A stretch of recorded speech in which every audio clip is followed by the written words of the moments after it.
Thanks for staying with us. You know, I was reading an article by an African correspondent, Ngala Kilian Chimtom. He's from Cameroon, and he was given the report saying that he was kind of giving it a more descriptive situation, explaining that the residents within that community of Yelwata, I said that 97% are Catholics and 3% other denominations. It also hosts internally displaced persons who fled their earlier jihadist Fulani attackers in the neighboring towns.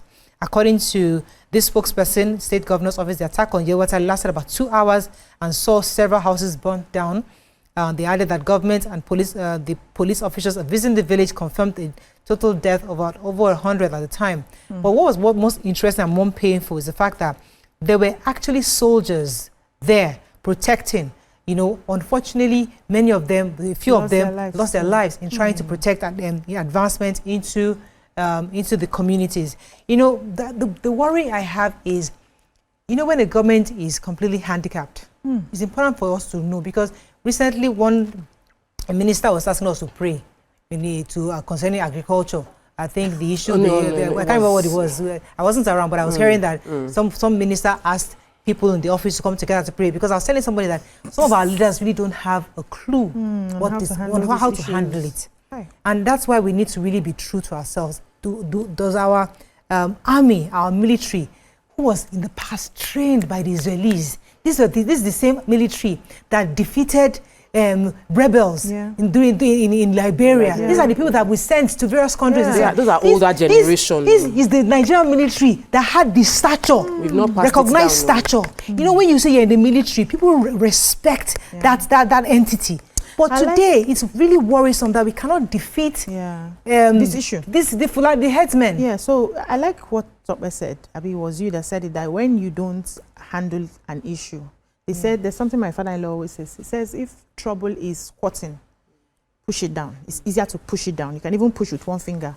But if the trouble now stands, it becomes difficult. Then you have to now put your hands together and throw blows to be able to defeat. That's where we have gotten to, right? You talked about our military being very powerful at the time. I think they haven't lost that power. The problem now is that they have infiltrated the military. So the military now, I believe, is there's no eye single to the glory. You know, when we all have a focus, we all have a goal that this is what we want to achieve for our nation.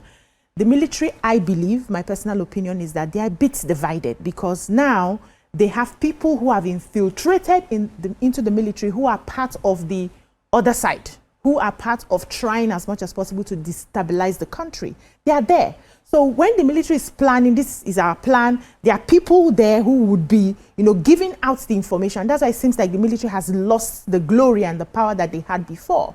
And so the security chiefs now to look inwards and now ask themselves, how do we fish out those people who are sabotaging us in the military and, truncating us from getting to our goals as a nation?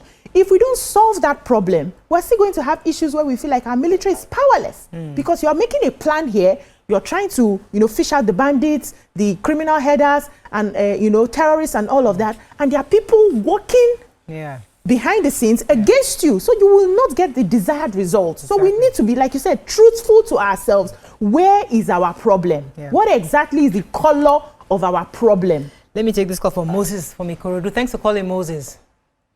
Good morning. Good morning, sir. I'm the first-time caller. Welcome to the show. I've been trying to come more than 2-3 years now. I couldn't get through. Good to have you. Even when I was in foreign land, I always liked your program, Morayos and others, and your contribution. You're doing a great job. Thank you. My wife is one of your favorite TV shows that normally watch every morning. Thank you, Sometimes I call her and she's watching it, and you're doing a good job. I served in Adamawa in 2004, and in 2006, in National Census, I was one of the supervisors posted to that area. Benue is a good place, and an agrarian area. They have good food. In fact, I was so amazed when I got to that place. I was posted to Adipo, London, when I was doing National Census. That place, virtually everything, mangoes, oranges, but this thing has not just ordinary.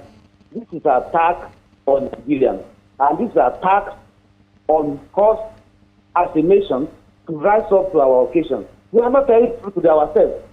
We can see during Buhari regime, they opened the borders. Some foreign nationals came to Nigeria, just like Hausa, just like Fulani, or they came in as to come and help in elections. And today we are seeing the result. You can see Dubai release some people in Nigeria that are terrorists. But up to now, government has not done anything. What of the use of national NIN? Government have done. There are good people in government. There are good people in military. There are good people in the police. But there are some sabotage. Until we begin to sanitize in each department, in each area of government, federal government needs to do more in that area. People that have died in that Benue alone, just of recent, it's more than Israel attack and Iran. True. Imagine, and we are not fighting war. Yeah. So we need to rise up to the occasion and make sure we sanitize and get to the root of this cause. Imagine I lived in a Kwara state before. I know the Hausa, I know the Fulani, I know. I had some of them as a friend, and we mingle together as a farmer. What farmers have done to the S-men are not even up to 0.1%. It's not elder classes until we begin to tell our the truth. It's not elder farmer crisis. Farmers that have their own farm, heritage farm, they are farming in their land. They came in and destroyed their farm. Most of them are foreign, but collaborate with the local S-men. This is what is happening all over. In just also same thing. Most of the middle belt now, they are people that are producing food for this nation. These are terrorists. These are people that want to make Nigeria down. You can see now the cost of food go to the market. Right. The thing we buy 300 naira before, 150 for yam, 2 bales of yam. Now we can buy 3,000 per one, 4,000 per one. I came into Nigeria here. I go to Ikorodu market to just buy a 2 bales of yam. I'm paying 20, 40,000 just for 3, 4, 5 or 2 bales of yam. What have happened to us? This is thing that I have to pay. When I was in secondary school, I have to pay for myself. Thank you very much, Moses. Thank you very much. Okay, so there are two things I want to highlight. Number one, this is not a war. It's not. In the case of war or two fighting, it means the other person is fighting. This is not, they were not fighting each other. This was a massacre. It's a genocide. You come to a place, you lock them up, you set it on fire. It's not war. Awesome. It is like we want to kill these people, we want to clear them out. The ones that survive, they will run away from the land. The land becomes bare, we take over.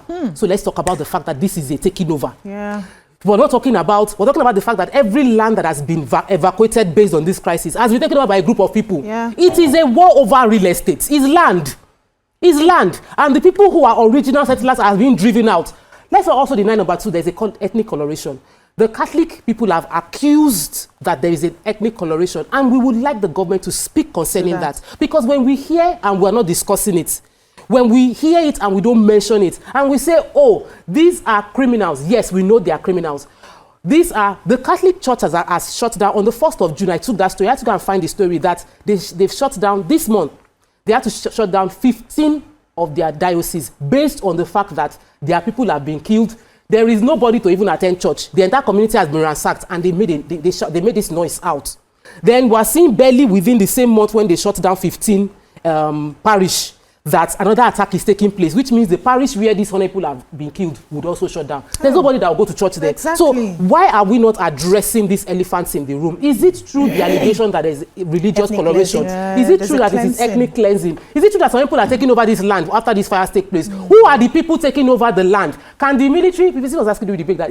What will happen if the military goes to the place and clear off all the people grazing? Because we had a former president that said, shoot on sight anybody grazing openly, but we knew that rule would not be followed through. So there is a fundamental structure we need to put on ground to protect the citizens of Nigeria. And Benue locals are citizens of Nigeria. No citizen is more superior than the other, and nobody should suffer. The Catholic Archdiocese, Father Bebe, he said that there were military checkpoints just few minutes from where attacks were taking place.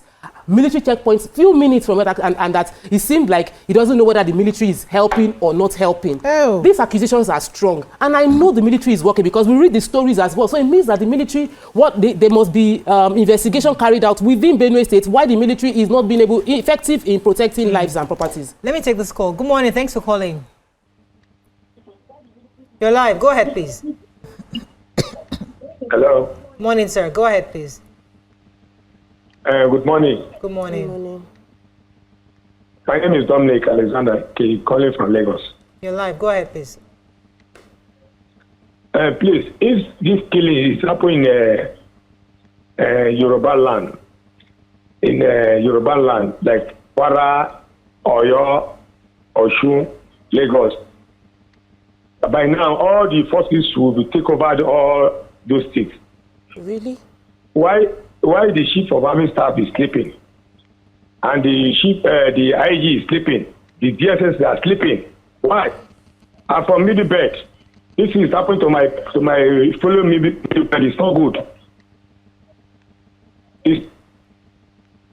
Okay, I'm not sure if they are sleeping because I know I just read a report where 2 weeks ago the chief of army staff was actually located. So I'm not sure they are sleeping or the DSS is sleeping. It's just that it seems as though that they are unable to provide the adequate solution to give a lasting solution to this problem, because I think there's a problem in understanding we know the causes. I mean, let's not pretend. I think Tope has really kind of somewhat said I was really being careful not to us, because as a TV station also we need to be very careful what we convey to our audience. So it's important to understand the issues, which I believe our lawmakers and our leaders understand. But at the same time, we also need to be very, very careful how it is dealt with at the front of the. So I feel that hey God, may it not get to a point where some persons or factions are bigger than the government.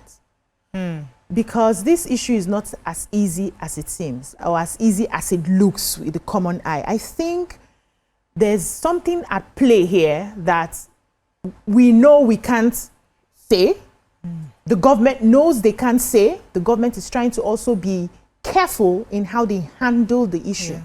And before they finish their conclusion on how they want to handle the issue, many lives may have been lost. That's just the prayer that that's it the doesn't price get too heavy to pay. It doesn't get to a point where, because now you hear for this sort of issues, you use non-kinetic methods, and yes, and we cannot come out and tell you everything that we want to do to resolve this. These are some of the issues. The military will not give out all their information on how they plan to resolve this issue, but we are watching lives being lost almost on a daily basis while the government is trying to figure out itself.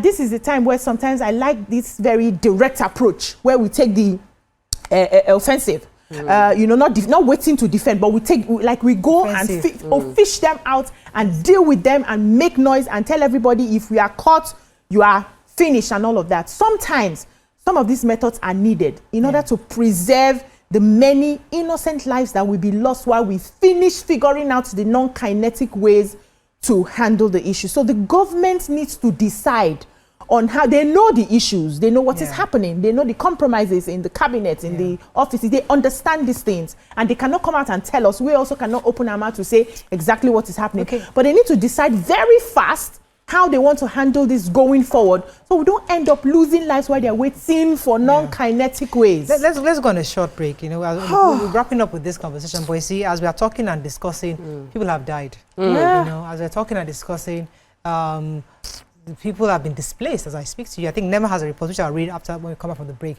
So they have a bit of a data on how many refugees we have to deal with right now. Stay on the break, we'll be right back.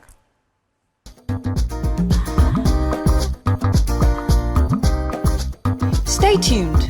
Your View will be right back.